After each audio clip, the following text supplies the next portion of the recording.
In the age of information, truth becomes the first casualty of war. Pause.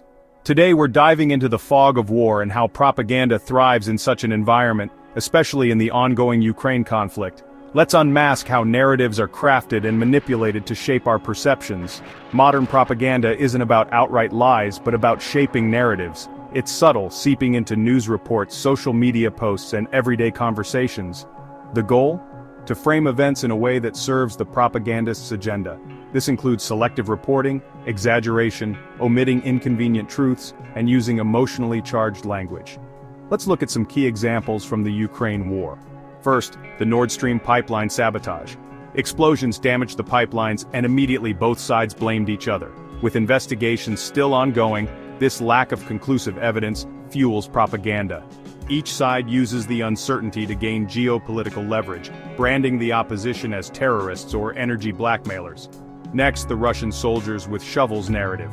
Images circulated showing Russian soldiers with shovels instead of proper trenching tools, suggesting incompetence and lack of resources.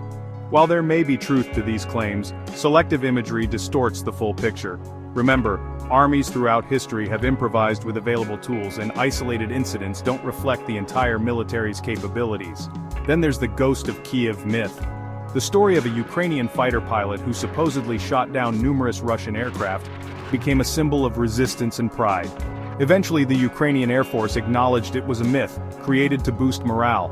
This shows how even well-intentioned propaganda can blur the lines between fact and fiction. We also have predictions of Russian collapse or missile depletion. Many claims suggested Russia's imminent economic collapse or rapid depletion of missile stockpiles. While sanctions and battlefield losses impact Russia, portraying it as a complete and inevitable collapse can be misleading. Such narratives may rally support for Ukraine but should be viewed with caution. Lastly, claims of Ukrainian war crimes and neo-Nazism. Russia frequently alleges war crimes by Ukrainian forces and portrays Ukraine as a Nazi-infested state. These claims, even if containing some truth, are often used to justify Russian actions and dehumanize Ukrainians both domestically and internationally. So, what's the takeaway here? In the midst of conflict, separating fact from fiction is challenging. Approach all information with skepticism. Consider potential biases, seek corroborating evidence from multiple sources, and be wary of emotionally charged language.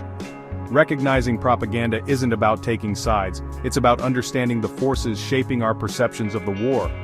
The war in Ukraine isn't just fought on the ground, it's also fought in the information space. Understanding propaganda and misinformation is crucial for navigating this complex landscape and forming informed opinions.